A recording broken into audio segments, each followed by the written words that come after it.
Ladies and gentlemen, if I can have your attention,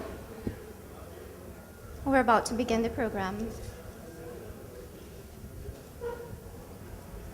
The Minister of Tertiary Education and Skills Training, the Honorable Fazal Karim, Deputy Chairman and Member of the Board of Governors of the University of Trinidad and Tobago, Mr. Kwesi Mutemo, Provost and Acting President of the University of Trinidad and Tobago, Dr. Fazal Ali, Professor of Calypso Art and Head of the Academy for Arts, Letters, Culture and Public Affairs, and author of the book Rituals of Power and Rebellion, Professor Hollis Liverpool. Senior Research Fellows of the Academy, Honorary Distinguished Fellow of the University of Trinidad and Tobago, Mr. Ray Funk, Campus Manager of the Creativity Campus and Academy for the Performing Arts Campus, Mr. Bisnath Johnson, Visiting Professor and Fulbright Scholar, Dr. Ajamun Nayumba, friends, relatives, fans, and supporters of Professor Liverpool, members of the print and electronic media, ladies and gentlemen, welcome to the John S. Donaldson Port of Spain campus, the Creativity Campus of the University of Trinidad and Tobago.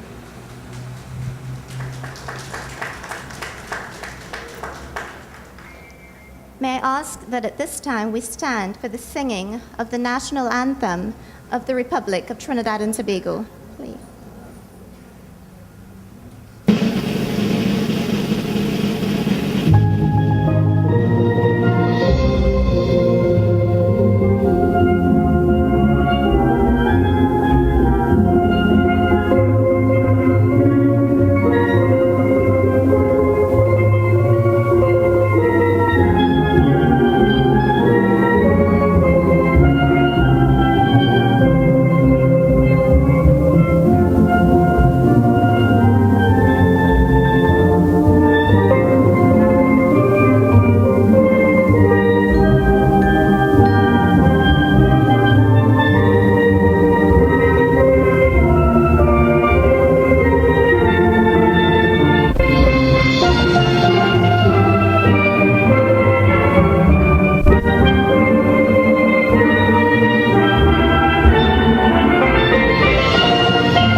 Seated.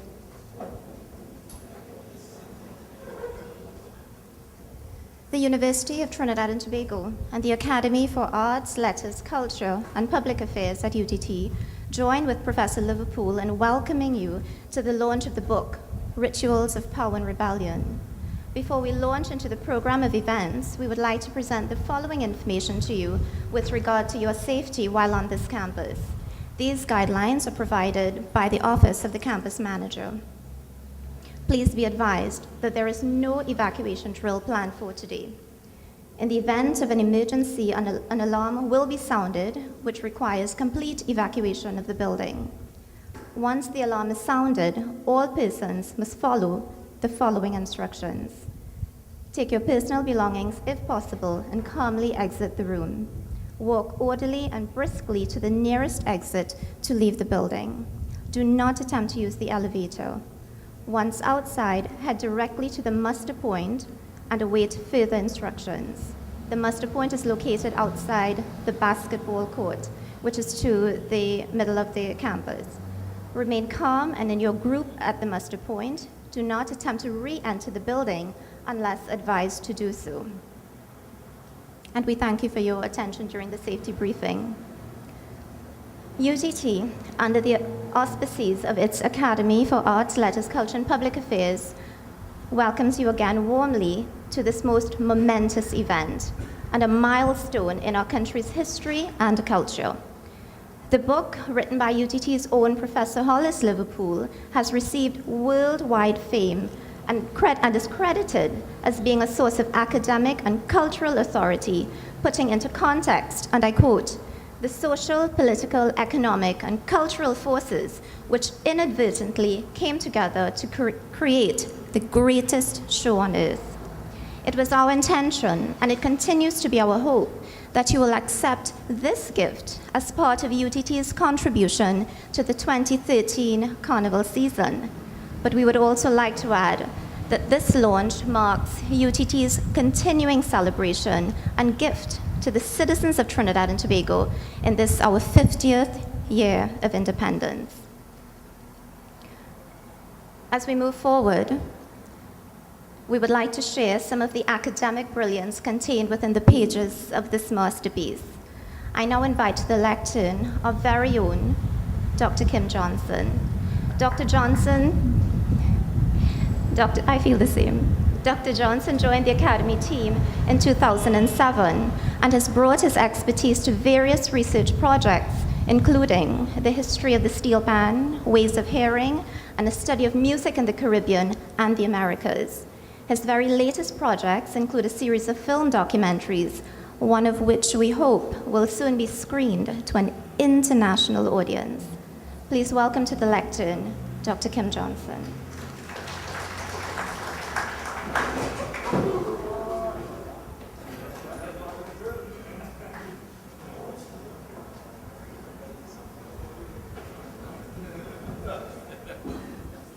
Oh gosh, you see, entertainment begins. Okay, well, I will be as I am, which is short and sweet. Chalky's book, all due protocol observed. Lana did it for me, and I am not very good at it. Thank you, Lana. Yes, on with it. Chalky's book, Rituals of Power and Rebellion, ends in 1962. That is, it ends with the end of colonial Trinidad and Tobago. And in a sense, I see it almost as autobiographical of its author. That is, it leads up to Chalky. It leads up to what Chalky is today. And let me see if I could put this in a broader context. In 2008, when the first African-American president was elected in the US, everyone all over the world made a big fuss about it. And of course, it was a big issue. Barack Obama was president of the US, and everyone was happy, and it was amazing. And in all the hurrah, we forgot that we had done that in 1956. We had elected our own leader, a black man, decades before. And I start with that because, in a sense, that achievement is what Chalky's book is about. Chalky's book is about the elements of the society that facilitated our move to democracy. And one crucial element being the voice of the people, which Chalky sees most and embodies in the Calypso. It was a colonial society up until 1962. The voice of these people was not something that was heard, that was listened to by the government. We had what is called a crown colony government ruled by Britain, and there was no institutional way for the people to get their feelings to the government on various issues, to get their feelings heard. Thus was created the vehicle of the Calypso. Today, 50 years later, we are an independent nation, and we are, more importantly, a democratic nation. And there are institutional means whereby people can remove governments.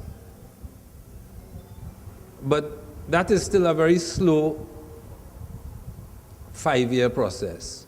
And in the interim, we have continued one of the most important vehicles for letting governments know how we feel about various issues, and hopefully they will take heed. And it is perhaps not as often a ritual of rebellion. It is a ritual perhaps more of warning. This is how we feel, listen to us, or you may pay the cost, you will suffer the consequences.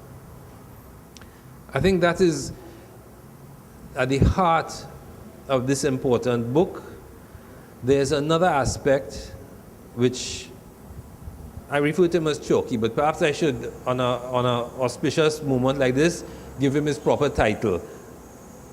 There's another aspect of this book which Professor Liverpool has taken pains to research and explicate, and it is the African roots of this tradition.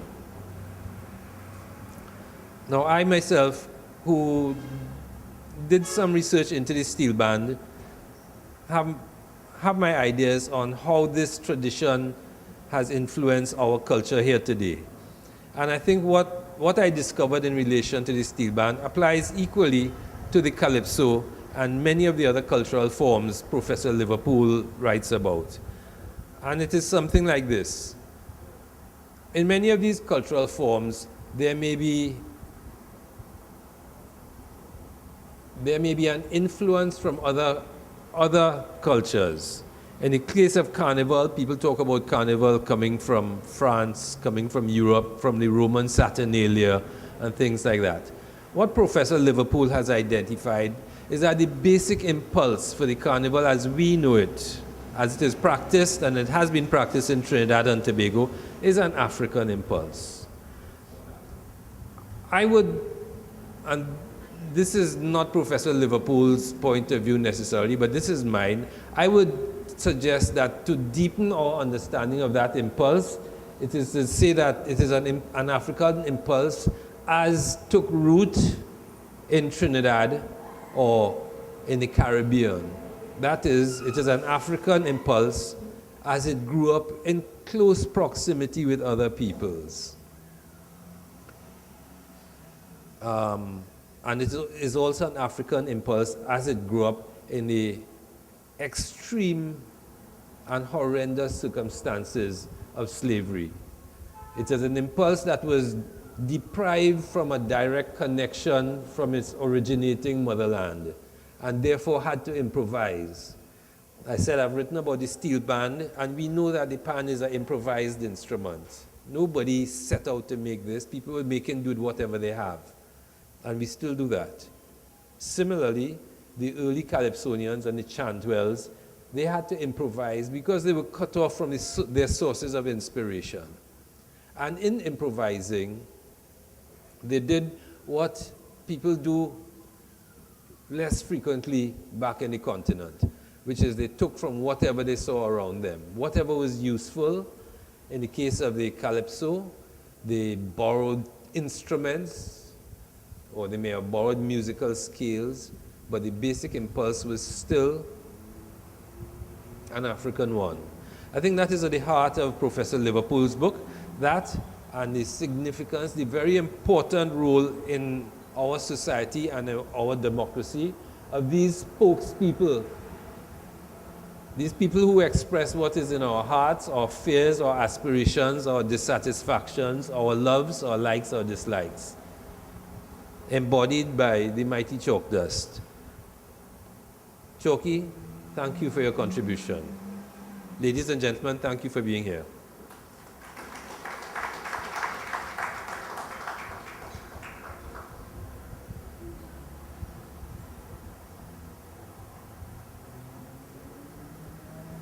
I apologize, ladies and gentlemen, for that very unfeminine way of entering the stage. I was just a little bit afraid.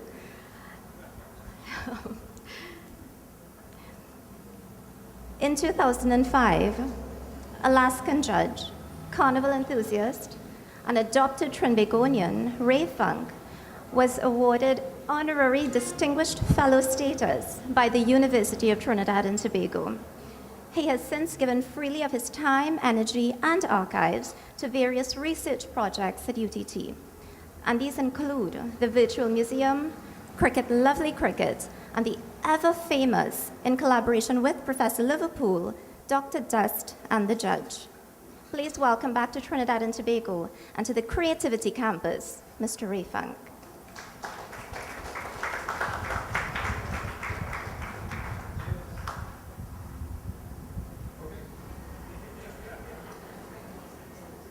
You were going to maybe get me a handheld mic, if that's possible. Oh, yeah.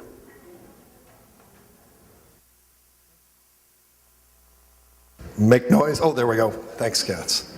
So, I'm an Alaskan judge, but, you know, most of what I deal with, sadly, is nice people who do terrible things when they drink. My daily life has been filled for the last 30 years with sadness. That's what I do professionally. But it's people like Dr. Liverpool who help me understand that for all people, not just for the people in Trinidad, Carnival is transformative. The important part of his book is it's a great book in terms of being readable. It starts as a dissertation. It becomes a readable full text on the early history of how Carnival took with the African nature and slavery and transformed totally what Carnival had been elsewhere as a pre-Lenten festival. And you read his book and you understand that his themes of how and what lower levels of society can do through Carnival and what it can offer people and how it can transform people.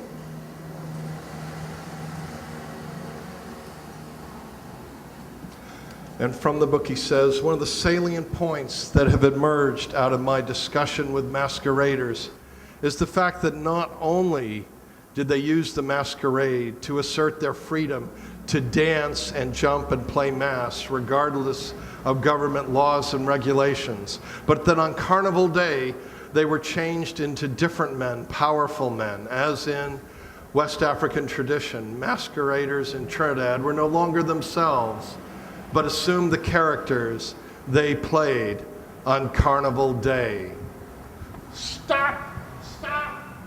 Stop! Stop! Stop, you mocking pretender. Down, down, I say surrender. I am your very worst fear. I am the Arctic Avenger.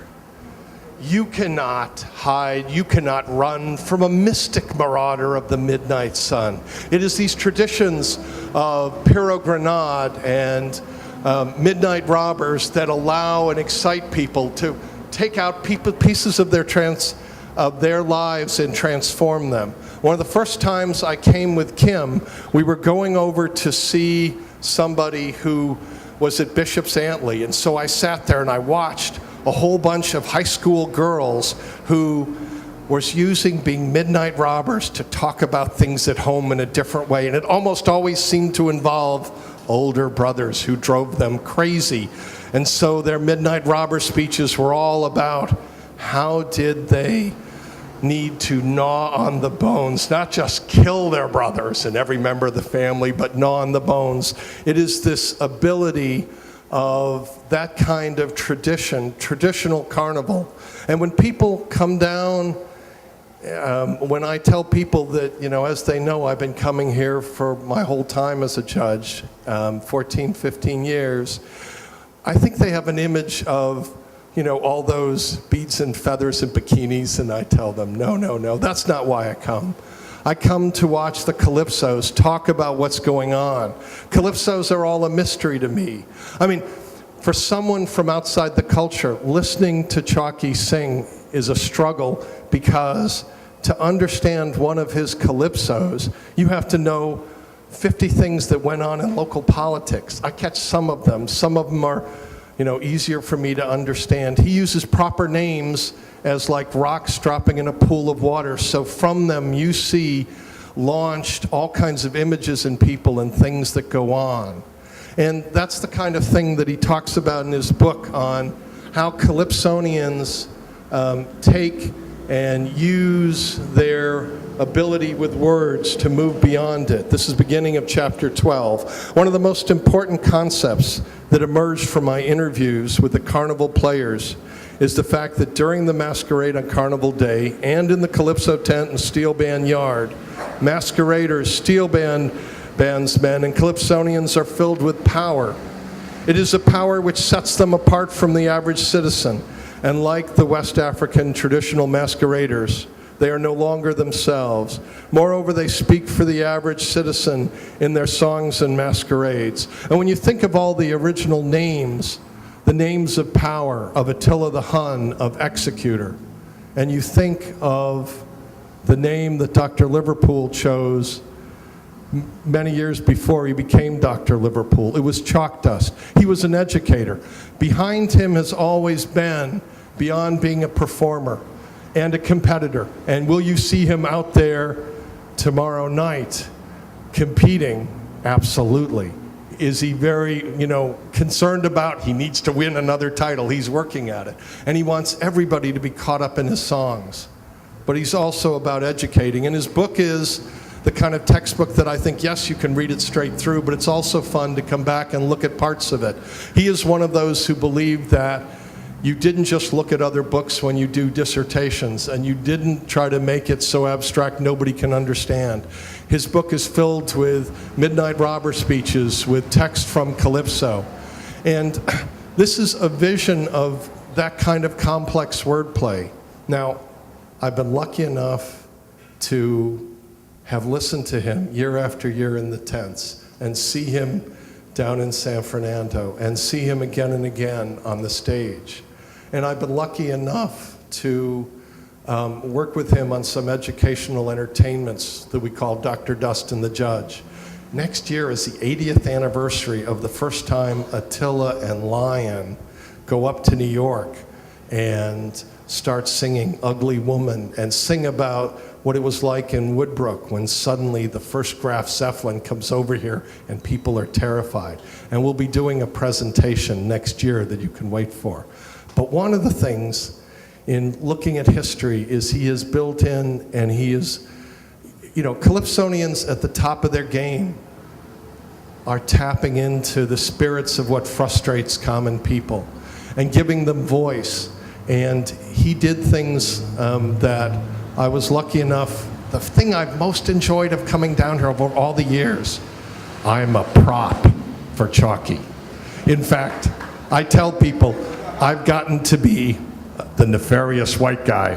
First as a guy who takes them, who's the coach, who takes the money and runs. And then a few years ago, with My Heart and I got to be a prop playing Calder Hart. And for weeks afterwards, when I saw people, they'd say, Calder Hart, Calder Hart.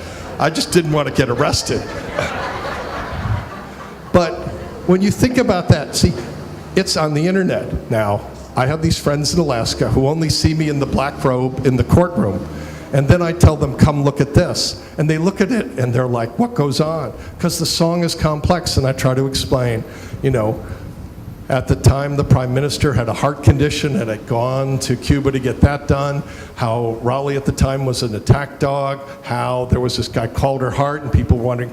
And you had to explain like 2 or 3 levels. And then once you explain those levels and they see how the song and the theater is, and it's all that joy and excitement that he can bring in to be an educator, to talk about the history. David just reminded me, we stand on a ground important for Pan. This was the Gaza Strip. When you talk to early Pan men in their yards, they're not making money. The Gaza Strip was the first time that a group called Green Eyes, with Kobo Jack and other people, first had nightclubs that would employ Pan men and give them work. I keep telling people in the last 2 weeks, if you went to the grandstand on the 2 days of semis and last Sunday, you see about 5,000 Trinidadians who all dance to the joys of Pan. In a country of 1 million people, how has Steel Band transformed things so that so many people are not watching, are not just playing mass, but are taking the national instrument and playing it all over? I just think that's amazing that the national instrument has gotten so many kids.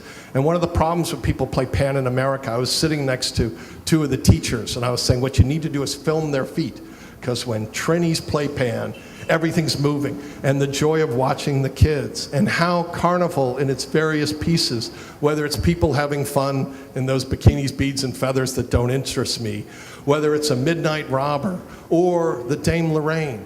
The first dances in Carnival in New York were called Dame Lorraine dances. When I went to Brooklyn Carnival, the best guy was a guy with a heavy beard who was playing a Dame Moraine, pushing a shopping cart where he had a fan, where he had stuffed dogs, where he had an ironing board. He was taking the Dame Lorraine, and I don't think they had a clue what was going on. It's this complexity of these traditions that Chalky has given the history. And not going to step there. Now, the last thing he's asked me to do is one of my jobs in working with him is trying to help bring back to Trinidad cultural stuff that slipped out and needs to come back. And I did a film show for the film festival. Chalky, back in 1988, made a documentary for a German filmmaker. And what happened when he did that? Well, he was promised, hey, I'm going to get you a copy. Did that happen? What do you think? No. I found a jazz collector who had it because it was shown on Jazz TV. So we have Chalky as the historian doing 2 songs. So I'll keep talking till I try to get it set up to see if my computer and everything work. Where's the little button to make this work? You pressed it? Okay. Looks kind of light, but hold on. We will try to get it to work. So, oh, come on, don't say that. Well, let me try to get it out and in. And of course, equipment never works when I want it to.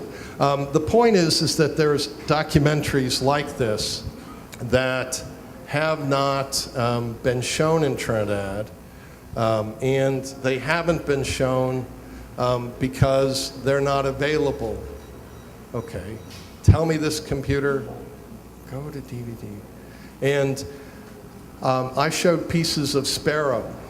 Chalk Dust was looking at them to try to identify people. There's an important part of what has happened from his book and from books. You know, I think that in recent years, talking to Chalky, the thing that he is most proud of is the Carnival Studies program that he has worked on in the last few years. Because as an educator, this book and the students, Rudy Otley, one of the people in the class last year who's done a series of books on women in Calypso, has a stunning new book called The Calypso Review at 50, which you need to get. And these students, he is so interested in how should they do research. Well, here is the mighty Chalk Dust. That's Tommy Critchlow, who's one of the judges for Pan.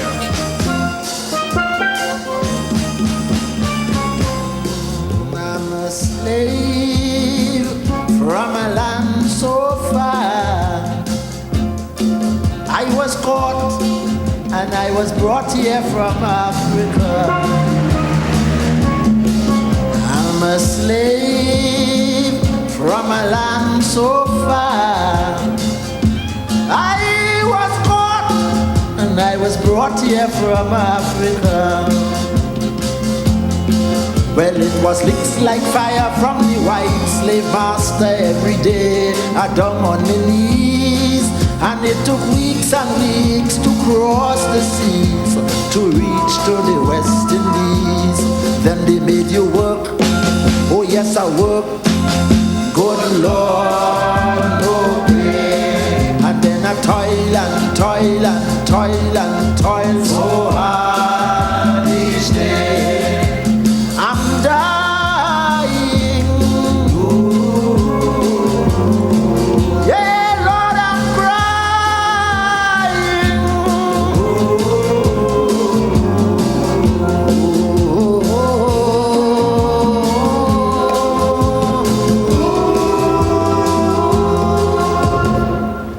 Dann ließen sie mich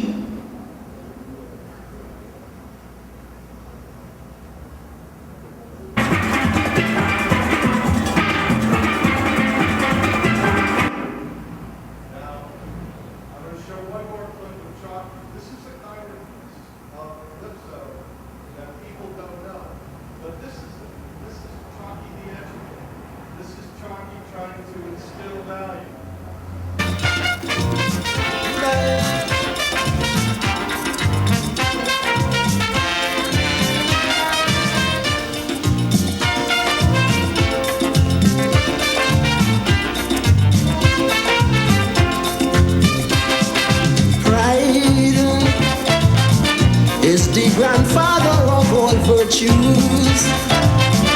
It gives you strength to chase away the blues. Pride we must never lose or abuse. National pride, a gift all Trinidadians display, especially when they go for holiday and hear a kaiso play. I just feel proud, real proud, when I sit down in my national stadium, and when my we play lift off the ground, riders make my heart drum. But when they don't say that Tom Adams outsmarted Eric Williams and get a whole airport scotch-free, and when I go Barbados and find the airport nicer than mine, and Barbadians laughing at me, oh, the pain that I just feel inside, the grief I cannot hide, them Bajans choking me national pride.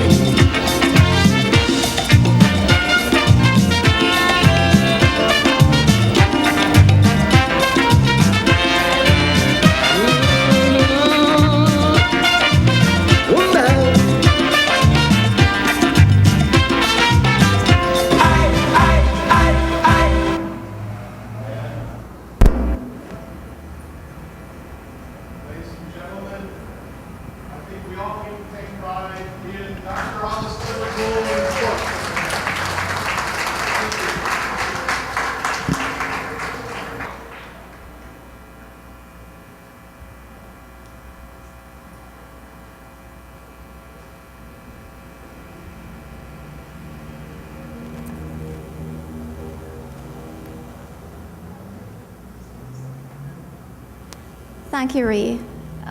Prof, I'm going to ask the audience for another round of applause. I've never seen my boss in that capacity.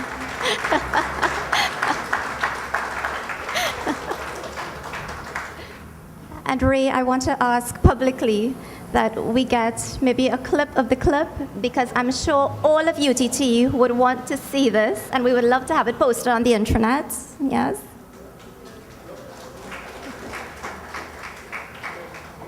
Thank you again, Ray. Ladies and gentlemen, in the spirit of research, and to just follow up on Ray and Kim and Sue, I want to ask your permission to acknowledge for a few minutes some of the graduates of the first ever Master of Arts in Carnival Studies program, which was pioneered by the University of Trinidad and Tobago. And that group of persons graduated last November. Some of them are here in the audience. One of them is Mrs. Solomon Coles. And I'm sure you know her from all of her work in the carnival. I want to also acknowledge instructor here at UTT, Mr. Ralph Edwards. Panman extraordinaire, and you will know him with Pamberry, Mr. Nestor Sullivan. And of course, I must also acknowledge some of our doctoral candidates, and yes, there are doctoral candidates attached to our academy doing research in culture. One of them is sitting directly in front of me, Mr. Rudolph Otley, and again synonymous with carnival and culture. And the other one that I'm seeing is Annette Fitzpatrick, one of the most lovely people and another carnivalist. If there are other students, I'm sorry if I omitted to call your names, but we do acknowledge your presence and appreciate you being here. Ladies and gentlemen, the UTT has always recognized that research in carnival, in culture, in history, really belongs to the people of Trinidad and Tobago. We have continued to recognize that without sharing this research, without taking it back to the citizens, to the owners of this very rich history and culture, the effects of that research really are negated, and it goes to naught. And so we have had an extensive public outreach program free programs to the public where they can come and sit, listen, participate in these public lectures. To give you examples, our Distinguished Lecture Series, the Research Fellow Series, the Fellows Gatherings.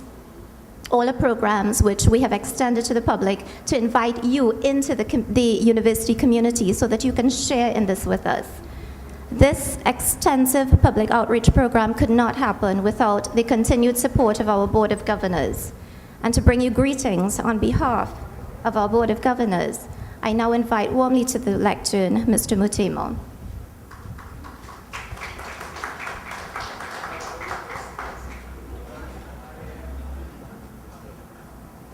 As I was telling our campus manager, I'll be the test case.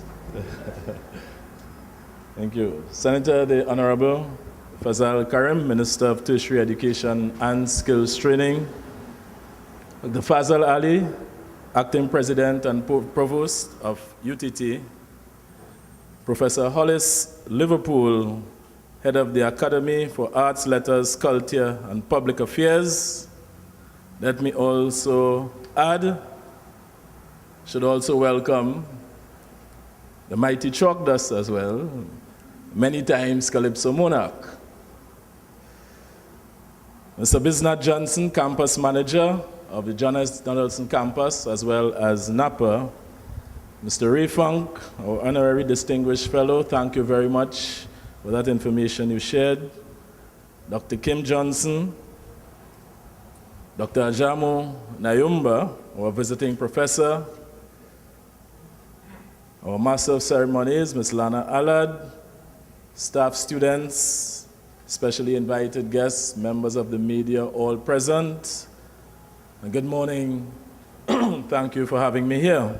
On behalf of the chairman, Mr. Curtis Manchun, and members of the Board of Governors, it is indeed an honor for me to be here this morning at the launch of this very insightful and interesting book, which very fortunately I have had the pleasure of reading. I haven't completed as yet, I will confess, but started reading. And I would recommend to all Trinidadians and Tobagonians to read as well. As a national university, and one that is entrepreneurial in nature, UTT has its focus on research that is relevant and constructive to the unique needs of Trinidad and Tobago. Few topics could be more relevant than Carnival, which represents our nation in a unique and spectacular way on the international stage. The very soil in which Carnival flourished abounds with creativity, passion, and the spirit of freedom. When independence for Trinidad and Tobago was yet a dream, this was the stage for our countrymen to declare their personal independence and their recognition of such by refusing to stifle their relationships, their creativity, and their music, very much in keeping with what Mr. Ray Funk said earlier. Remember this with awe and gratitude, and encourage such scholarship and dialogue as represented here today, so that future generations can also remember this with pride. And this is extremely important, because earlier in speaking to Professor Liverpool, I mean to say, I couldn't believe what I was hearing. When he disclosed to me that in speaking to, I think it was third-year students in a bachelor program involved in the arts, had to tell him that they didn't know who J.D. Elder was. They didn't know J.D. Elder. And to me, I mean to say, that to me is disastrous. And therefore, programs like these, forums like these are extremely important, particularly to our youth. And that is why even like this program, I'm saying that the only thing I regret is that it may not have been made available to a wider audience, particularly our young people. They need it. They really need it. Indeed, international scholar and author Miller C. Riggio asserts, and she has done quite a lot of work in terms of research on Carnival, Trinidad and Tobago Carnival particularly. She said, Trinidad, I quote, Trinidad Carnival is alive. It grows organically out of a rich culture and a tortuous history. The event is a space where the entire range of our cultural expression and ethnic diversity emerges. No matter how celebratory, Trinidad Carnival lives within the shadows of slavery, indentured labor, colonialism, imperialism, and most recently, now globalization. Carnival is not sunshine dispelling these shadows, but a means of overcoming them, assimilating them, and playing them out.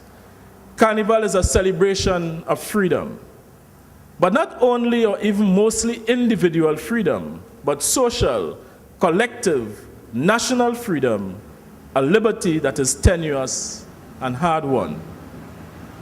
I therefore applaud Professor Liverpool for his determination and, most importantly, his commitment to the cultural landscape of our nation, as he undoubtedly has spent a great deal of time and energy in documenting aspects of our heritage which may have been otherwise been deemed lost to future generations.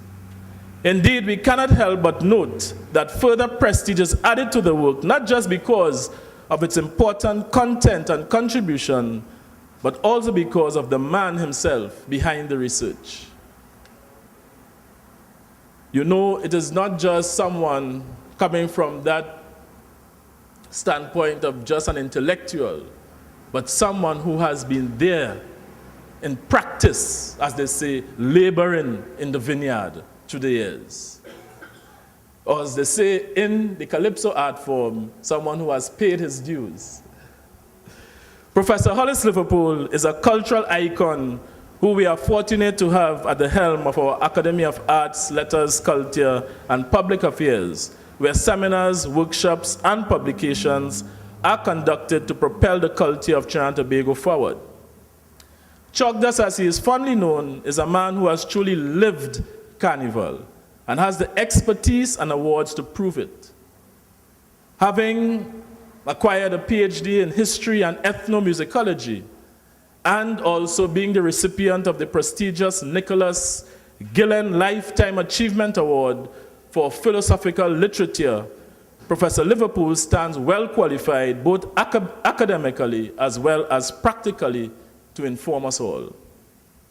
I am proud that the University of Trinidad and Tobago is associated with a work which does not undervalue our unique and influential festival as merely a superficial show, but appropriately sees it as telling our history, while in the same breath lauding the rich talent of our people.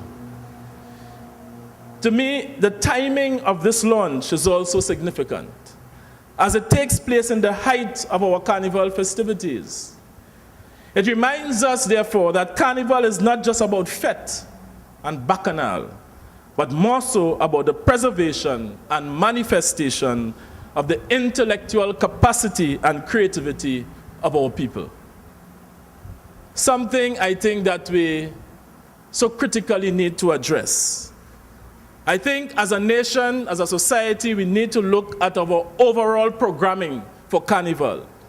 It has become, and maybe understandably so, too dominated with the fun aspect, the bacchanal, the show, the festivity, and everything. And sometimes that can cause us to lose sight of the essence of Carnival, to the extent where you have sectors of our society choosing to voluntarily alienate themselves from the festivity, which is so wrong. So I think we need to take a second look at it all and try to include more events like these, where we can address the intellectual or the economic, the historical aspects and all these things, right? So that we can have a more holistic approach to this festival that we call Carnival. The benefit of documenting this type of research is unquestionable. And to quote noted American astronomer and scientist Dr. Carl Sagan, you have to know the past to understand the future. Or maybe some of us would prefer to hear it from Marcus Mosiah Garvey, from right here in the Caribbean, from Jamaica, who said, you cannot know where you are going if you do not know where you came from. On behalf of the Board of Governors, and particularly as Deputy Chairman of the Board, I would like to extend my sincere congratulations to Professor Liverpool, and by extension to the Academy as well. This, to me, is an extremely important publication, I said, that all of our citizens should read. We also join with the UTT community to wish him the best of luck as he competes tomorrow at the National Calypso Monarch Finals. I saw we had another finalist here, but I don't see him, my Pink Panther. I think he was here earlier, the Pink Panther. We also wish him good luck as well. Thank you, one and all, and thank you, Professor, and your Academy.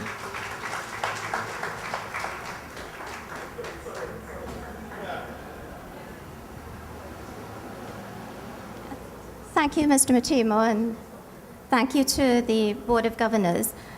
Ladies and gentlemen, you will notice that I did not walk with notes this time. There is nothing, absolutely nothing that I can say to introduce our next speaker. I am humbled at being given the opportunity to even introduce him to the lectern. I know he's lovingly called Chalk Dust and Chalky in Trinidad and Tobago, but for us at the Academy, he will always ever be Prof. He is the first, and as far as I'm aware, the only professor of calypso art in this nation of Trinidad and Tobago. Ladies and gentlemen, please join me in warmly welcoming to the lectern the next calypso monarch of Trinidad and Tobago, Prof.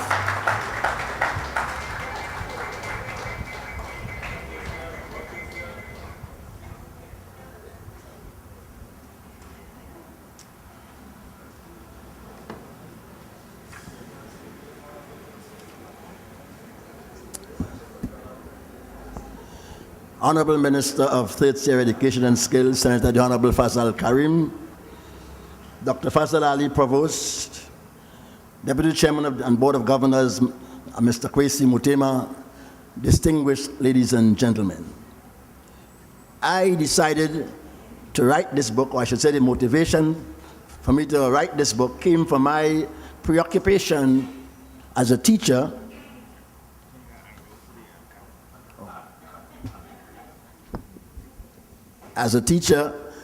in secondary schools and primary schools, learning about the cultural traits of our people and seeing their contribution.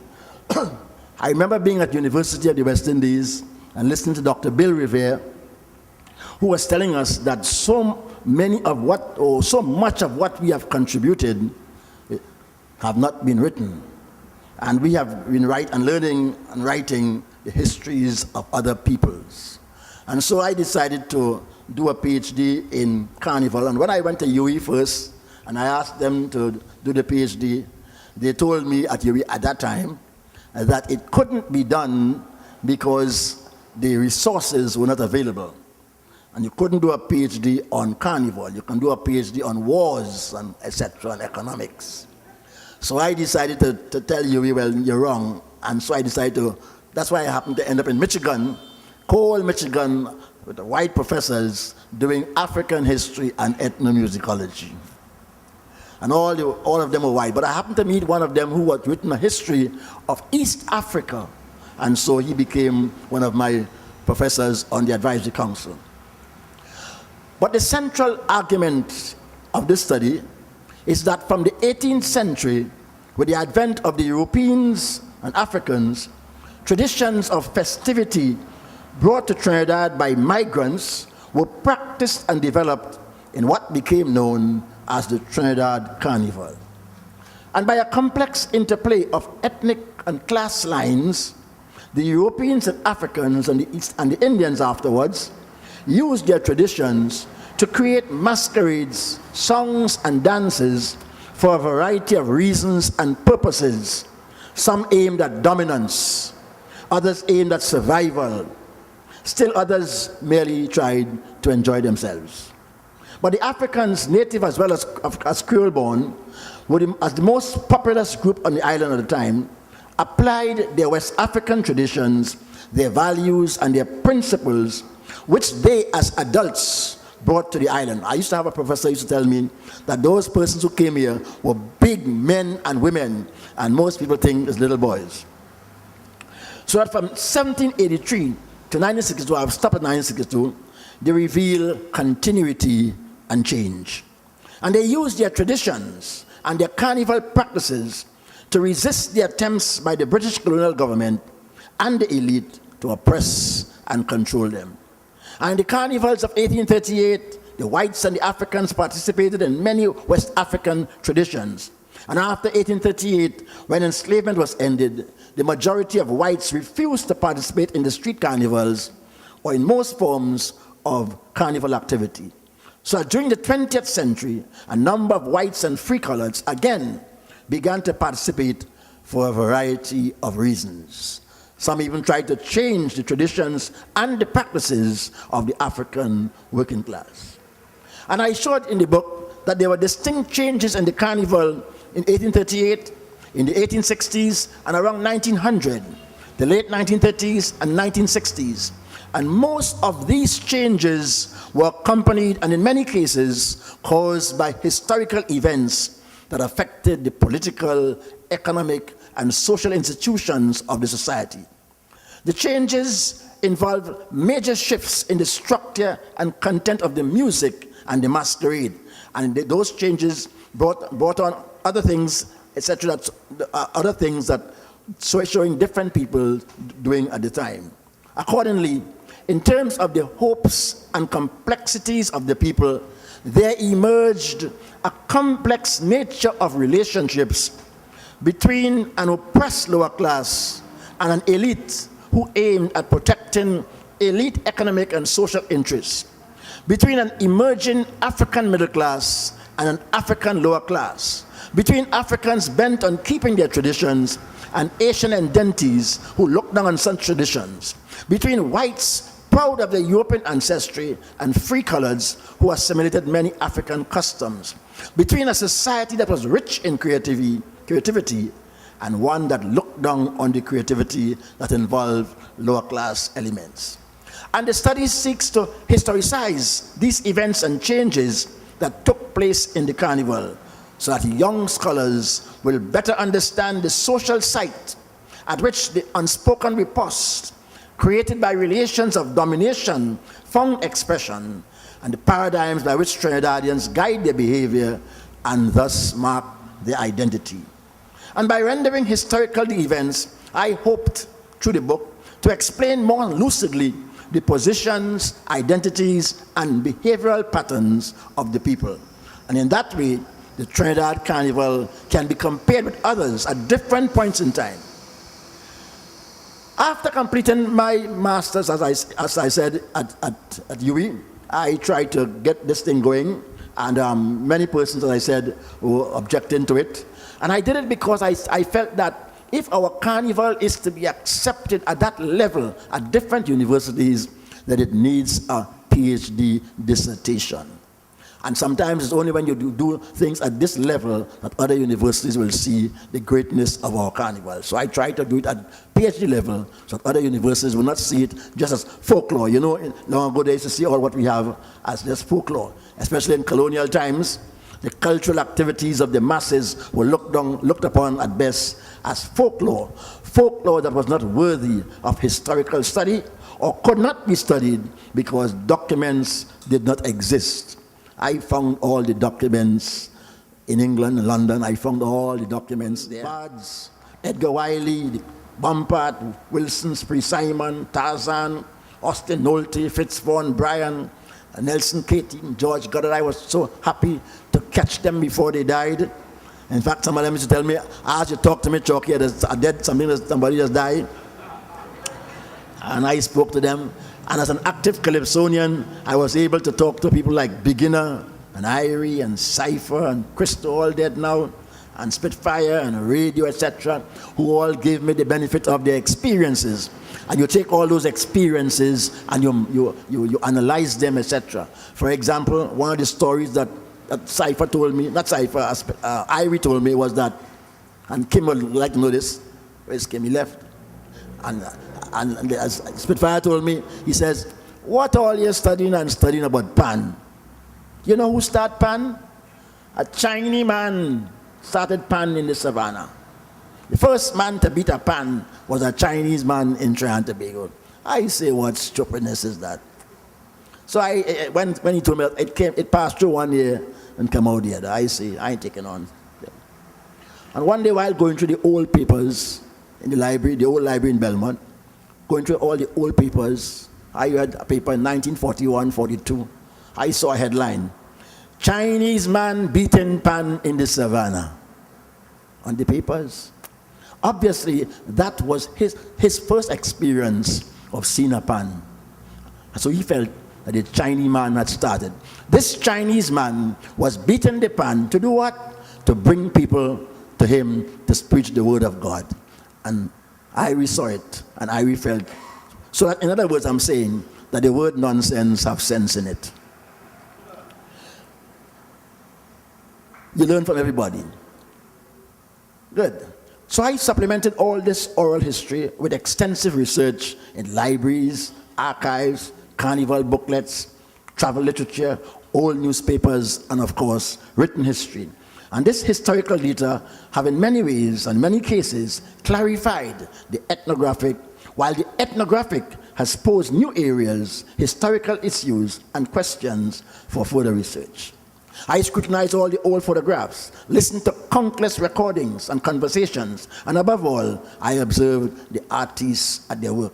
And the views of all the newspapers and their descriptions of past carnivals and the masquerades have enabled me to understand better the relationships between classes in colonial Trinidad. And letters to the editor, and all the editorials turned out to be documents that demonstrate the attitudes and the perceptions of groups, especially the elite. And above all, the newspapers as documentary sources have clarified the information given to me by my informants in terms of dates, in terms of venues, in terms of descriptions of bands and events. And these oral traditions passed on to me by the elders are documents of the present because they were told to me in the present. Yet, they also embody a message from the past. For as repositories, they contain stories of past human experiences that explain the how and the why of today's carnival. They are the representation of the past in the present. Good. In the context of Caribbean history, the carnival in Trinidad and Tobago must be seen against that background of African enslavement and resistance that took place in the Caribbean islands from around 1500 with the coming of the Europeans to the 1960s when most of the islands gained independence. And during the period of African enslavement, Europeans used violence to control the minds and the mode of production of the enslaved Africans. And after enslavement was ended, control of the people as wage laborers was institutionalized by laws, regulations, and institutions such as religion and education, as Europeans created the basis for a capitalist society. So it's against this background of physical and institutional violence there arose all these revolts all through the Caribbean. But one of the revolts that many people don't see is the cultural resistance. That people use the carnival as a means of cultural resistance, not just rebellion. And that's why I called the book Rituals of Power and Rituals of Rebellion. Most of our carnival traditions came out of rebellion. So in essence, the carnival traditions is indicative of the manner in which that resistance folded out, the manner in which the cultural identity of Trinidadians unfolded. And from the 17th to the 20th century, Europeans tried to make the Africans in Trinidad appear unworthy of the human race. They wanted the Africans to idealize the color, the history, and the culture of whites. And that's why they pushed the carnival, as I do tell my students, they pushed the carnival into what's so-called the pretty carnival, the Tuesday carnival. But the Africans kept their tradition. So when you see Juve, you're seeing the real thing. You're seeing the real African traditions. So I was very happy to write the book, and I tried to show also that the Africans have a way of readapting and readaptation, and so they use all these things in their carnival. So carnival, with all its assimilated elements, developed and survived. It survived, and it survived to express and demonstrate all the historical features of the cultural identity of Caribbean people. There's violent struggle, there's racism, there's festivity, there's oppressive legislation, there's ethnicity, there are religious differences, there's discrimination in education, there's discrimination in employment, there's cultural resilience, there's creativity, there's communal work, and there's ritualization, and all of these things are in the carnival. So the survival of the carnival tradition in Trinidad, shown in the book, involve the social activities and all the personal relationships that express the cultural identity of Trinidadians. Most people see our lives only in terms of, I should say, in terms of technology. But I want to leave it by telling you that one of our great writers, who is now dead, Sil Loha, I told the class that last week, he wrote and he says that whilst we at universities look for power, or whilst we at universities look for in terms of IT, or whilst we at universities look for technology, he writes, he says, always remember that the heart must sing the human song. I tried in the book to let you always remember, always sing the human song. Thank you, and thank you very much.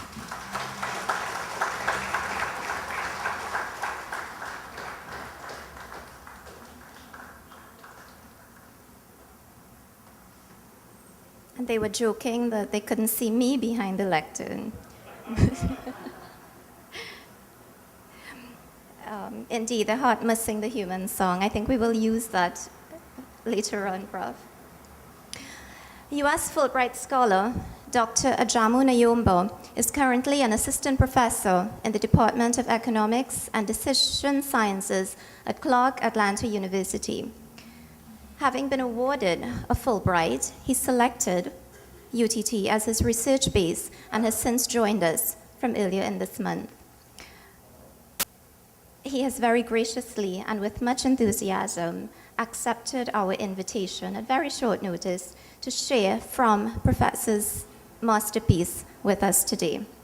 Please do welcome Dr. Nayombo.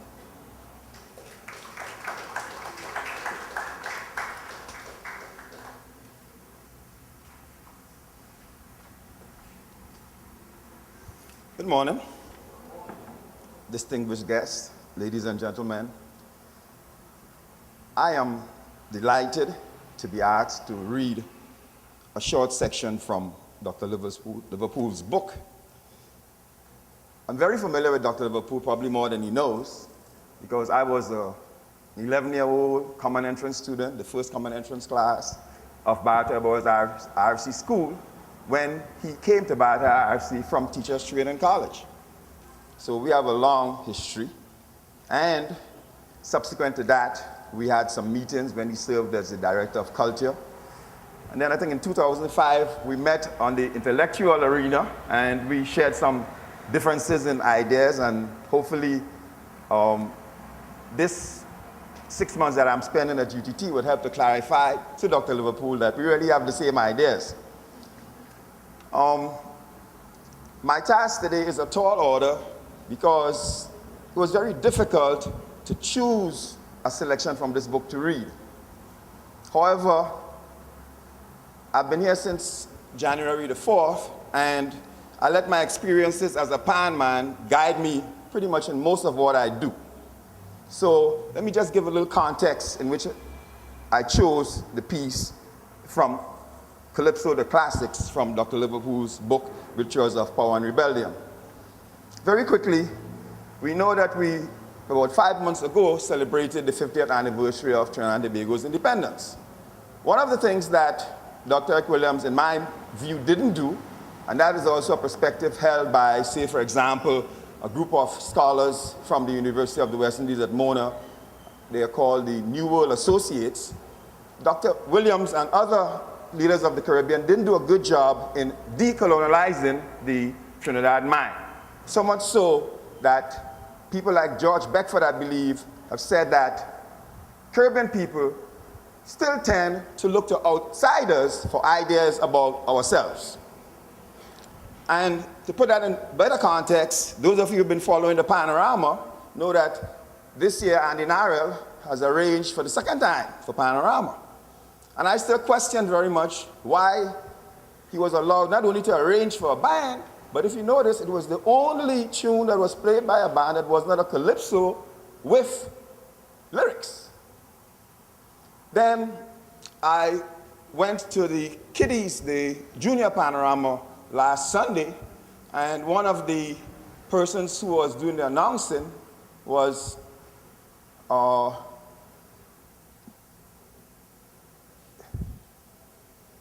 me, Ray?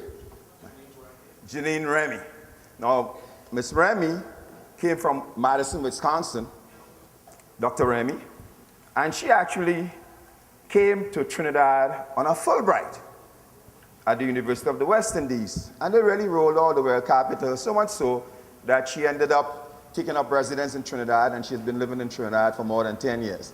So with all these things in mind, I came up with this short piece from Dr. Liverpool's book called From Calypso to Classics. And I read, in 1952, steel band music was added to the Trinidad Music Festival run by the Trinidad Music Association. The bands had to play calypsos, rumbas, and European classics. The implication here was that the ability to play different pieces well was an indication of penmanship.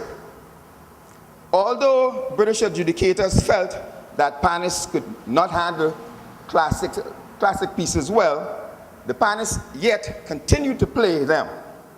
The choice of British adjudicators had two implications. Local band leaders had more confidence in the honesty of the outside judges, who would normally be unknown to the bands. British adjudication would tend to give the steel band added status and acceptance by the upper and middle classes. That many steel band members continued to play the classical pieces showed how highly many panists esteemed such pieces. Hugh Bard, noted early steel band pioneer, pointed out that if in the 1940s a policeman were to hear a panist playing a calypso on the streets of Port-au-Spain, that panist was sure to be charged before a court of law with disturbing the peace. On the other hand, if that panist was playing a European piece by Beethoven or Chopin, the policeman would have stopped and listened. And this is where I pause, because I believe that somewhere along the line, we need to start moving away from such traditions. We need to start creating our own traditions, or we need to start honoring our own traditions, rather than looking to people from outside for ideas about ourselves. Thank you much.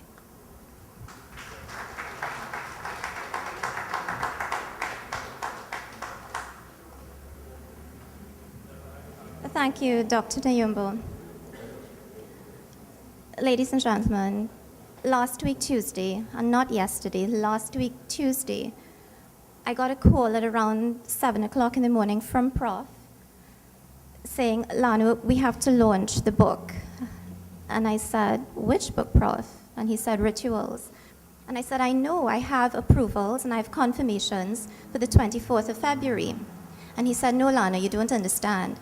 I got a call from Dr. Ali at 5:30 this morning telling me that we have to launch this book next week, the week before Carnival. So I said, Prof, you know that next week is the week before Carnival, and you know that Dimanche Gras, the formatting is not the same. You're performing on Thursday. He says, yes, I know, but Dr. Ali says the book must be launched next week, Wednesday. And I said, Prof, you are performing on Thursday. And he said, yes. But Dr. Ali said, we must remind Trinidad and Tobago that UTT has a very significant academic contribution to make to our carnival. And so the planning began. And here we are today with much appreciation to Dr. Ali and with all of his support.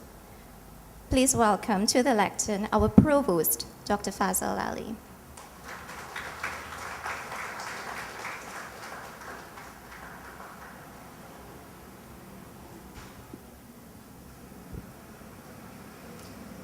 Senator, the Honorable Fazal Karim, Minister of Tertiary Education and Skills Training, Mr. Kwesi Motima, Deputy Chairman of the Board of Governors of the University of Trinidad and Tobago, Professor Hollis Liverpool, Mr. Roald Gibbons, Senior Lecturer at the University of the West Indies, Justice Ray Funk, Honorary Distinguished Fellow, Dr. Kim Johnson, Senior Research Fellow, Dr. Ajamu Nayumba, Visiting Fulbright Professor at the University of Trinidad and Tobago, Fellows, faculty, and scholars of the University of Trinidad and Tobago, specially invited guests, members of the media, ladies and gentlemen, good morning. Professor Liverpool has pulled together data from primary sources to create a bricolage of politics, power, and rebellion that is compelling and original.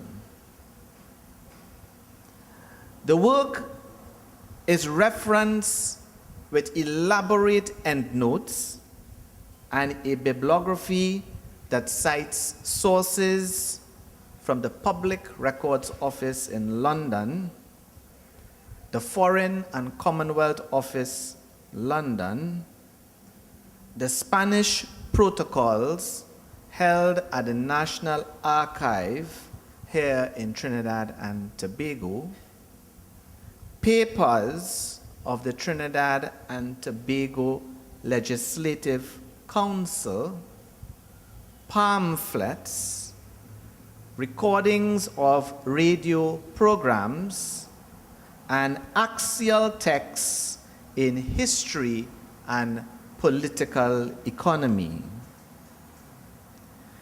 The present volume points to a perspective of carnival that links the carnival to power and politics. And I am sure that future works by other scholars at the University of Trinidad and Tobago will use this text as a pivot to future works and to point out that there is a shift in the carnival from rituals of rebellion among the indentured and the enslaved towards rituals of reconstruction in a flat world as described by Thomas Friedman. The question, therefore, is not whether the dragon can dance or not, but how the dragon dance of rebellion has been replaced by the dragon dance of risk as a factor of production as we emerge as economic citizens inside open markets and flat organizations.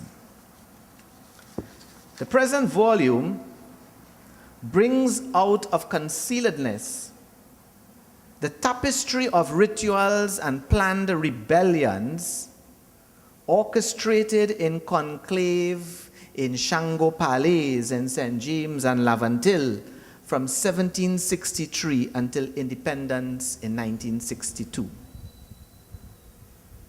But beyond 1962, the text is evidently silent from its very title. But it was then that the rituals of Reconstruction commenced, as the slow spark of the literate imagination was lit by public education that has produced a mindscape emblazoned with the names of the extraordinary and the exceptional, such as Nobel laureate Sir Vivian Naipaul, Nobel laureate Arthur Lewis, Derek Walcott, Joseph Lennox Pawan, Samuel Selvin, Isaiah James Boodoo, Sonilal Rambisoon, Peter Minchell, Jit Samaru, Beryl McBurney, A.C. Rienzi, Andre Tanker, Professor Rudranath Kapildeo, Kishon Walcott, Hingwan, Hazley Crawford, and many more to come out of the halls of the University of Trinidad and Tobago. The book also forces a critical reader to make a connection with the novel The Dragon Can't Dance. In the novel The Dragon Can't Dance by Lovelace, we have recorded the role of the dragon masquerader as a symbol of rebellion and resistance that perpetuates warriorhood. A character whose duty it is to terrorize the community until it precipitates into defiance and confrontation with the police. Rituals designed to incite the people to resist domination. The Hussein and Hussein riots from Hussein yards is not a motif far from this pattern. Tassa drums, yards with secret rituals around Tajas like Shango Palais, processions of flags, mourners, songs of lamentations of the oppressed on estates, and confrontation with the authorities. Rituals of rebellion and power by the indentured and the enslaved.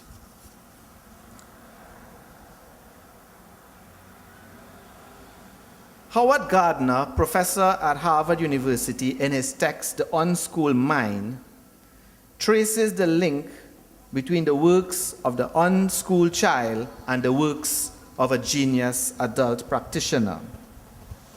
I want to bring into relief this morning how genius emerged in a panyard and how discoveries are made. I am very happy this morning to see a professor of music here, Professor Katie Gingham. And I will describe to you what happened in this panyard. In 1931, a young boy named Anthony Williams was born on Nepal Street in St. James, 1931. The following year, 1932, another boy was born on the very same street, 2 houses down the road. His name was V.S. Naipaul. The 2 boys grew up together in St. James, and Williams became a member of the North Stars Pan Orchestra. Williams noticed that the piano was built on a balanced formation of notes, placed a semitone apart.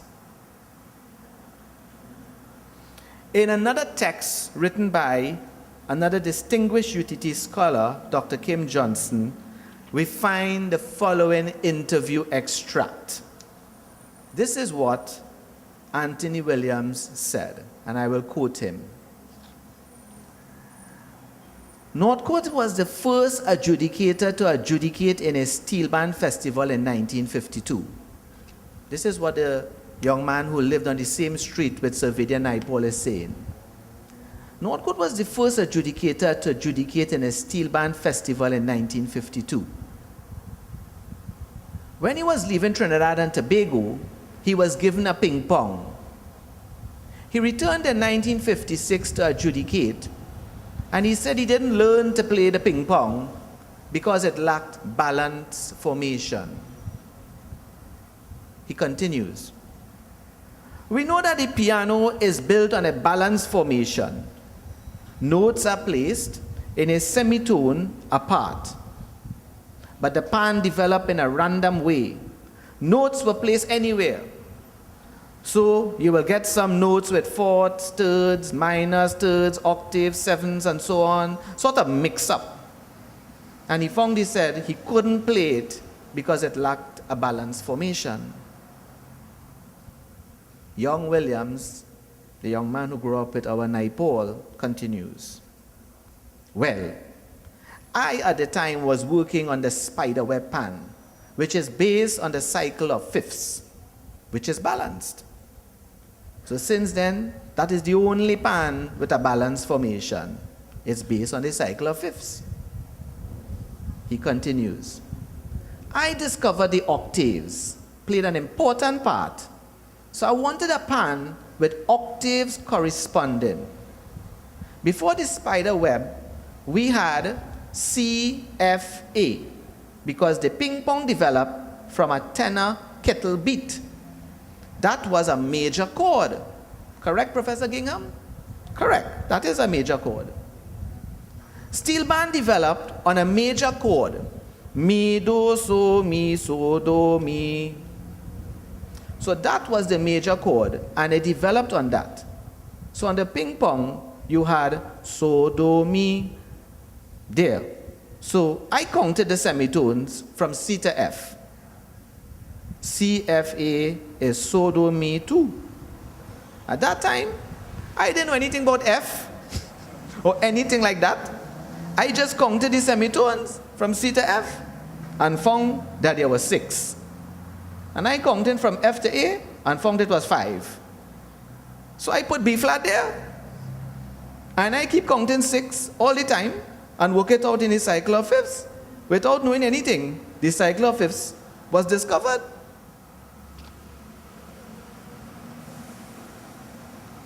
End quote. Ladies and gentlemen, this book is just the beginning of a larger undertaking by the University of Trinidad and Tobago, led by our Honorable Minister, the Provost, the Fellows, and the Scholars, and the students of the University of Trinidad and Tobago. Let the Mass begin.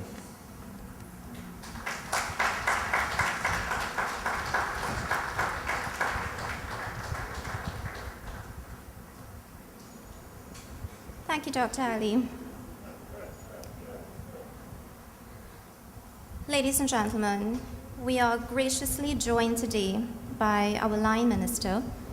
Minister Karim graciously agreed at very short notice to attend this milestone event. He has, since assuming office, always graced the cultural programs which have been hosted by the Academy on behalf of the UTT. And as such, we are honored that today he will officially launch Rituals of Power and Rebellion. It is my honor, on behalf of the Academy, and of course by extension, the University of Trinidad and Tobago, to welcome the Minister of Tertiary Education and Skills Training, the Honorable Fazal Karim.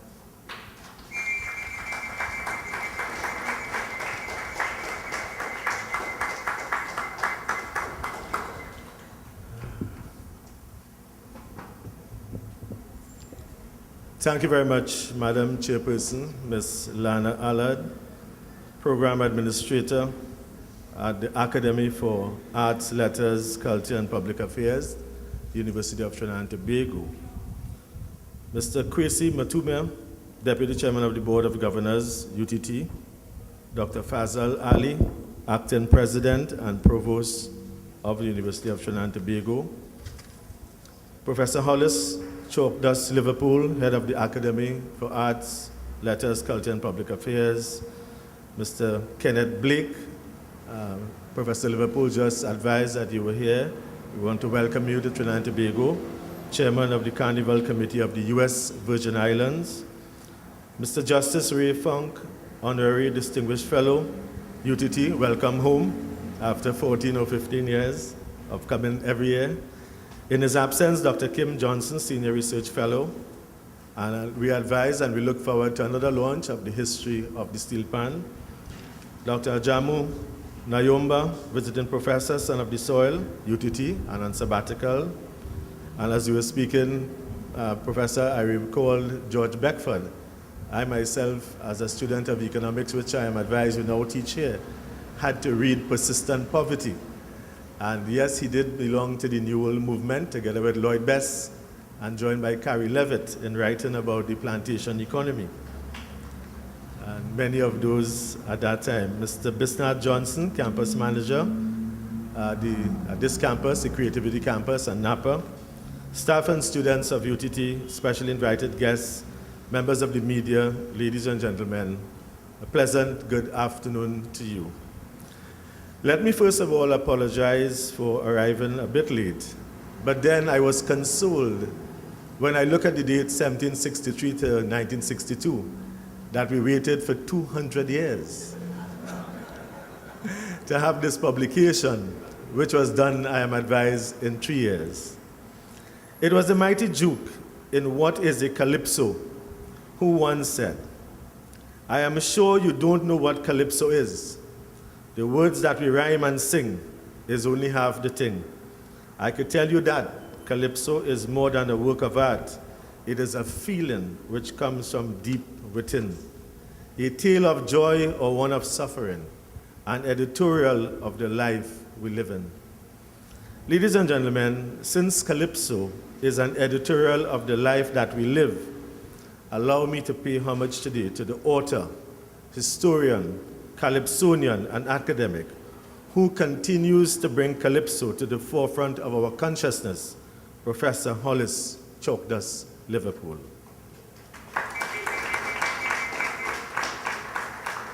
You would have heard from Dr. Ali, we moved from calypso to pan. But I want to also say what gives me great honor to be here today. We are here to celebrate with Chalky at the formal launch of his book, Rituals of Power and Rebellion, the Carnival Tradition in Trinidad and Tobago, 1763 to 1962. But I say to you that where you sit, or if you are standing on very hallowed grounds of what used to be the John S. Donaldson Technical Institute. And I say that not only because we have rebranded it to this wonderful campus, the Creativity Campus. And in fact, at the Parliament a few days ago, I was reminded by one of my colleagues that no one can drive on Ryson Road without looking left or right, depending upon which lane you are, to see this rebranded, beautiful campus. But I say to you as well, you may applaud, but I say to you as well that we are on hallowed grounds because one of our very distinguished sons of the soil, like Professor Liverpool, this facility that we stand in here where we sit was named after him when he served as Minister of Education and Culture, John S. Donaldson. Ladies and gentlemen, like you would have heard before, is there any better time than this to showcase a book of such cultural and historical magnitude than at a time when Trinidad and Tobago is on the verge of its 2013 Carnival celebrations? In fact, is there any better place than Port of Spain to launch this epic publication? Port of Spain, I dare say, in the words of our justice from Alaska as well, who confirms it, Port of Spain is the carnival capital of the world. Indeed, the timing could not have been better, as Chalkdust gets ready to compete for his 9th Calypso Monarch crown on what some have dubbed Terrific Thursday. As a yes, I think you should put your hands together for Chalky as he goes for glory to take home another title number.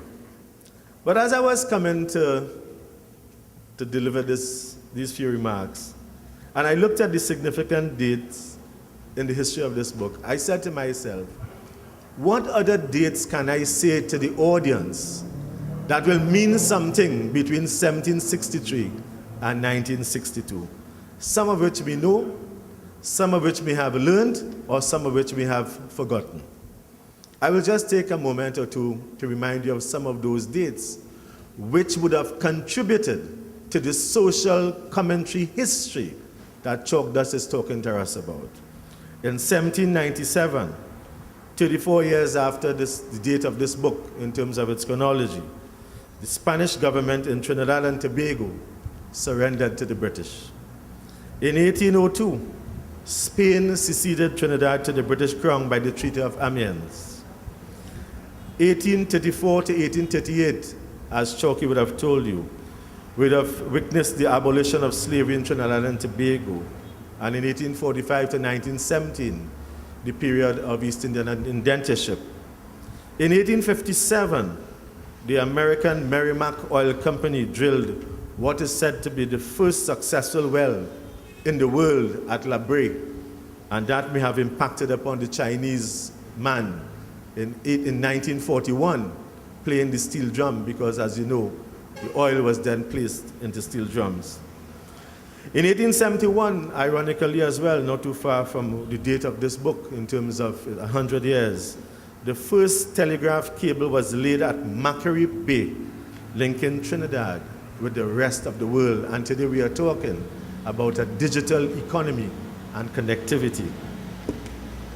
I want to also remind some of us who may recall, in fact, what we popularly call Citygate. I recall as a young boy traveling with my mother and my father and my small brother from the train station at Carpichaima to come to Port of Spain by what was then called the TGR, the Trinidad Government Railway, where we will come with that train in the morning on Carnival Tuesday, because Carnival Monday, I want to tell you that after Port of Spain and San Fernando, Carpichaima is the place to be on a Carnival Monday. And you from Carpichaima, yes, you can stand up and take a round of applause, man. That's Carpichaima. So the Calypso, the Carnival, the steel band was also fueled by the TGR, and we will come to the to the Woodford Square there and run from side to side when the bands were passing. And I remember Harold Saldana, and I remember the fall of the Roman Empire by Bailey and so many others. But then this is not the time for me to talk. This is about me to talk about Professor Liverpool. But as I talk about the Trinidad Government Railway, in 1876 it was opened to Arima. And in 1882 it went to San Fernando, and in 1897 it went to Sangre Grande. And in 1898 it went to Tabaquite and Rio Claro. And in fact, Jerningham Junction, which I recall, was where the trains would have crossed. And you could change your train from Port of Spain to Jerningham and take another train from Jerningham Junction to Rio Claro. And you will pass through Nolly's Tunnel. And therefore, I just tell you some of those to tell you as well that it's unfortunate that we have to sit and listen to Professor Liverpool tell us that he went to the University of the West Indies St. Augustine campus and was not accepted to pursue the studies there. And it reminds us of a very famous saying sometimes, that a prophet is not welcomed in his own home. But the University of Trinidad and Tobago has taken up where UWI did not.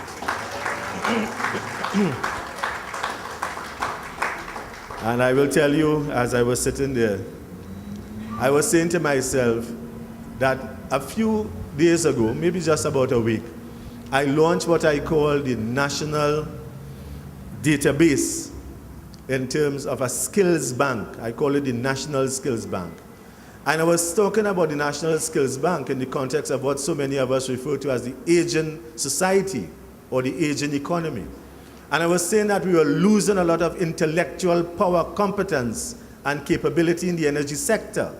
And what I would like to do is not only have OJT to enter the workforce from the bottom up, but the time has come for us not to lose the potential, the human capability at the other end, at the time when people are retiring, and I want to bring them back into the mainstream through the National Skills Survey. And that, when we talk about doing your masters and so on at UTT, my question always is, Why only at the university level? Why not create that backward linkage to the secondary school and the primary school and even down to the preschool? There must be a continuum from the nursery to the tertiary. And that is what we are going to be talking about. And so, ladies and gentlemen, today we pay homage not only to the man, but recognize the importance of a book which is already being used all over the world at universities where cultural studies form part of that curriculum. UTT, UWI, the University of the Virgin Islands, the University of Michigan, along with universities in New York, London, Miami, Germany. And in fact, I was asking Chalky, when that clip was being shown, how old were you? He said it would have been around 30 years. And then I went on to ask him, are those three persons who were your backup singers, are they alive? And he says, yes, but one is not too well. We must not wait for things like that to happen. I said at the University of the West Indies last Friday, when I was asked to give a few remarks on the memories of my very good friend, and who Chalky knows very well, Professor Carol Keller, I said, and I repeat here, with the same amount of verve and energy and determination, that the things that are closest to us, we take most for granted until something happens. Then it's too late. And therefore, while we look at the book in its context in other parts of the world, in Sweden, this book, in my view, must become compulsory reading for students pursuing studies in this realm. I must also single out UTT's acting president and provost, Dr. Fazal Ali, who, as you would have heard from Ms. Alad, insisted that we launch the book today. And I decided that if he insisted too, I was going to be here. And therefore, we congratulate Dr. Ali. We congratulate all those persons from the University of Trinidad and Tobago who have made it possible for us to be here at this very significant launch.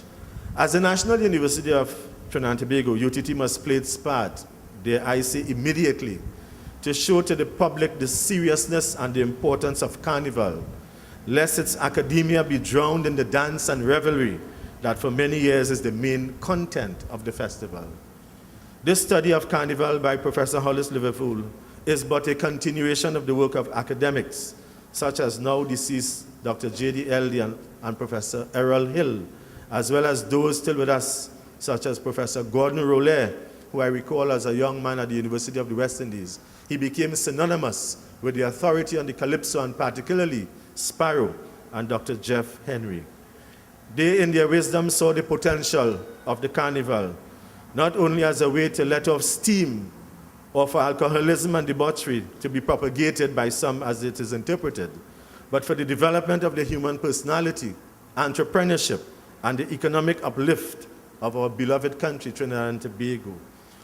UTT has as its mission the development of entrepreneurs, and the Carnival, with all its economic investment in music, sound, recordings, costuming, transport, and technology, fulfills that mission statement.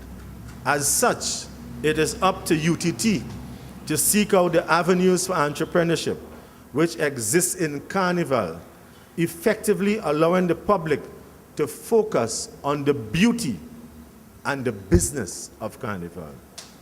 As a people, we should not only look at Carnival as a way of fetting, but as a serious cultural product to aid to any losses from our nation's dependence on oil and gas. Our tourism product is heavily invested in Carnival, and it is this reliance on culture and our cultural expression which brings people from across the globe to our shores, albeit sometimes for a short period of time. I will simply remind you, without referring in detail, to the fact that the government of the Republic of Trinidad and Tobago continues to pay great emphasis to the creativity industry, and therefore in his budget speech, Senator Larry Hawaii would have spoken about the fifth industry pillar, the creativity industry, to cover areas of film, dance, music, and other. Professor Liverpool's book, I am told, has been hailed by University of Michigan, you would have heard him say that as well, and many other academics as being the defining opus on the development of Carnival. Its depiction of the people of Trinidad and Tobago, and of course of the rest of the world that are close to us, and benefits from this. It is in terms of the defining moment for us frightened to overcome the evils of enslavement and indentureship and the oppressive nature of colonial society to create a new dawn is symbolic, survivalist in nature, and significant in archiving our past as a people. Too often, we sometimes do not know where to find these archives. And our very goodly, our friend, His Honor from Alaska, found what we could not have found in Trinidad in Germany. And that's the story. Sometimes you go to other places and you learn more of Trinidad than you are about here, because, as I said, we take it most for granted. Ladies and gentlemen, I challenge you to bring this book and its contents to all students, not only to those who are reading for the Masters in Arts and Carnival Studies at UTT, but to many more, since Carnival is a festival that touches all our citizens in some manner, even if they are non-participants. I want to also ask you to ensure that you take this message today far and wide. While we support the launch of this book today, I ask you and all of us not to simply say so, but to put your money where your mouth is. Buy the book and encourage others to also buy the book. Let the book, Rituals of Power and Rebellion, be the first salvo in the drive to stamp our feet on the carnival world. And most of all, let us be cognizant of the business that is carnival while recognizing its beauty, the archiving of carnival while recognizing its artistry, and finally, the culture that is carnival while recognizing the connectivity of our people. Again, let me also indicate my best wishes now as we go towards the Calypso Monarch competition. But let me also take this opportunity to wish all of you here and all of us in the national community, wherever they may be, and however they may wish to celebrate our carnival, to truly enjoy themselves, to ensure that there is safety in all we do. As the government does its part to ensure the safety of its citizens, only a few days ago we had a presentation by the Honorable Minister of National Security, Minister Jack Warner, in terms of the police comprehensive plan for safety and security on Carnival days. I commend you, as I said, to buy this book. I wish to also say, as I was sitting, I was asking Professor Liverpool, what is written on the spine of that book? And I could not have read it from where I was sitting, and it was really his name and PhD.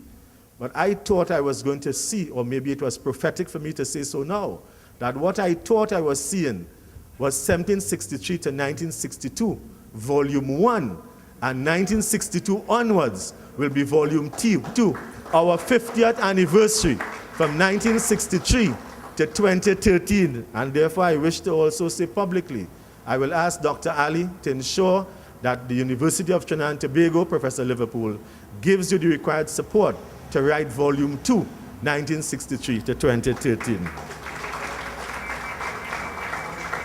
As I conclude in your own indomitable style.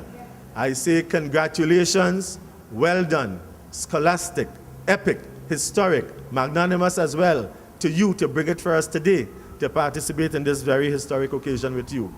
I say may Almighty God shower his choicest blessings on you, not only for tomorrow, but your family, and to all those who would have assisted in some way or the other in bringing this epic volume to us. And as we conclude, I ask us all to stand, to honor him and to say, Juba Jubai. I thank you.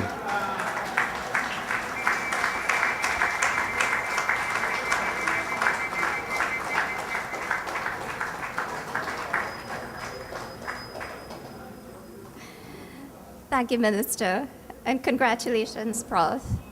Ladies and gentlemen, another round of applause as we acknowledge the official launch in Trinidad and Tobago of Rituals of Power and Rebellion. You may be seated. We just have a very, very, very short, I know you've been sitting for a while. We have a very short but important part of the program. Prof, you better start writing because Dr. Ali will call you on Monday and we'll have to launch Volume 2 next Friday. So,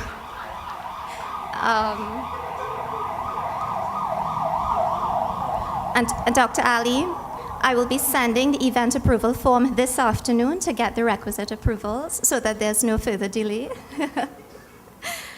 Ladies and gentlemen, now is really the fun but official part of the program where we want to make a few presentations. So I will invite Prof to center stage to present some copies of the book to a few selected persons.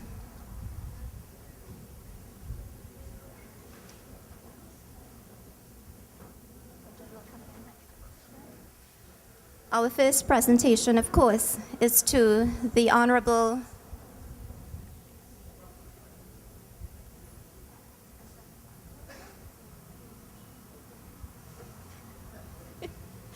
We're always very conscious about branding at the Academy. And now to invite to the stage the Honorable Minister, Minister Karim, to receive the first official volume.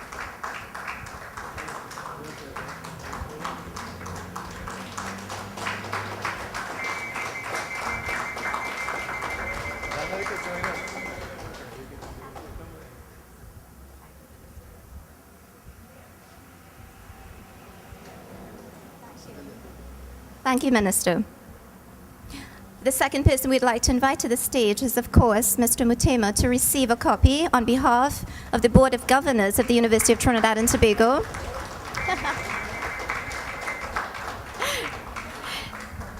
Not to worry, Mr. Mutema, we will be sending the other copies via courier. You're just representing our board. Yeah. Thank you, Mr. Mutema. I want to invite our Assistant Vice President, Information Technology Services, to receive a copy of the book. Without Mr. D'Souza, many of these events, which we do at the Academy, could not happen. The multimedia component is a critical element of what we do.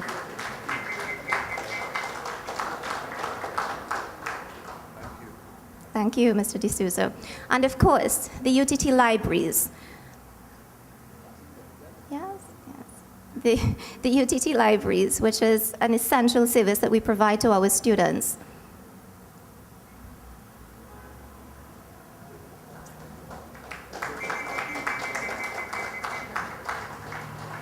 We'd also like to present one other copy to Ms. Sandiford, Susan Sandiford, of the library at the Creativity Campus, our home base, the Academy's home base.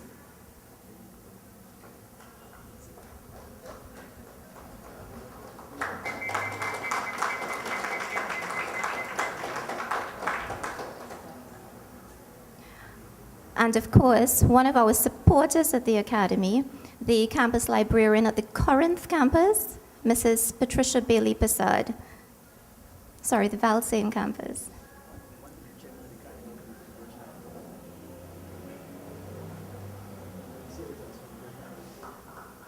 Okay.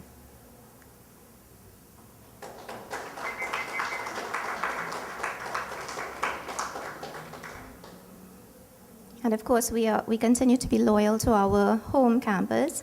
We present a copy to the campus manager, the Creativity Campus, and the Academy for the Performing Arts Campus at Napa, Mr. Bisnath Johnson.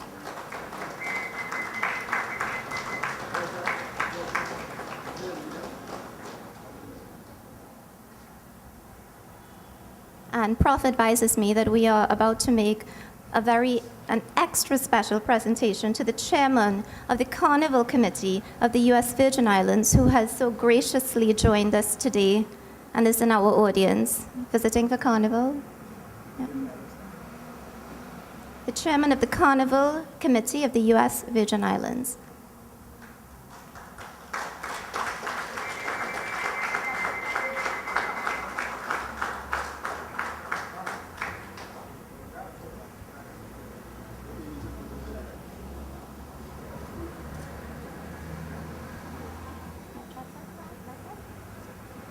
Okay, thank you, Prof. You see, Dr. Ali, we have representation from the U.S. Virgin Islands. Only the Academy could do that for UTT. So, ladies and gentlemen, I know I have bored you enough. We have reached the end of the formal part of the program. I must take 2 minutes of your time to say thank you to some people without whom this event could not happen. And as I told you, Dr. Ali gave me 7 days. Of course, to the Honorable Minister for supporting the event and for attending. We stopped traffic on Ryson Road when the Minister hopped out of the ministerial entourage and walked onto the campus. To Mr. Mutemo for representing the board, and to our Board of Governors for continuing to support the Academy and our programs. To Dr. Ali for continuing to give us work and for continuing to approve that work. Might I add that I have not received as many approvals as I have been receiving from Dr. Ali, and for that we are ever so grateful. To Dr. Johnson Kim, who is one of our research fellows, part of the Academy team, and for speaking on the program today. To, of course, Ray, who always makes time for the Academy when he comes back to Trinidad. Within the UTT family, I must thank Dr. Ali, I must thank Sati Dasu from the Office of the Provost. She's part of his administrative support staff. And I cannot stress that this event could not happen without Sati getting on the phone and calling and just being a reliable source of support. Every time I called, she answered the phone. I must also thank Juliet from the Academy for the Performing Arts, who helped us with some venue logistics. I must thank Katz from APA's Music Technology Program for once again providing excellent audio services to us. I must thank Corporal Adams and Mr. Robinson from UTT's security team for really bringing all of this together for us and the extra special needs that we had today. To the members of the print and electronic media for your patience and for attending and for covering yet another successful UTT event.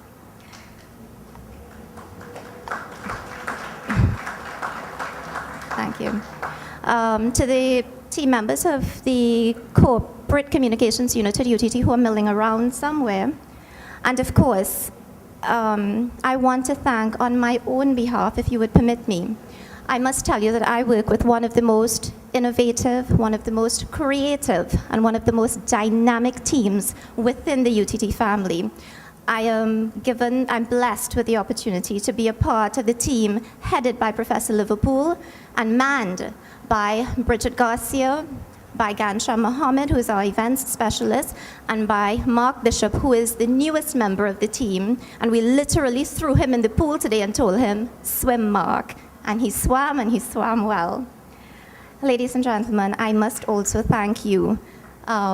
We went to press very late with this event, but you came in support of Prof, you came in support of UTT's programs, and you came in support of the culture and the history of Trinidad and Tobago. Have a happy and a safe carnival. Have a blessed day. I thank you.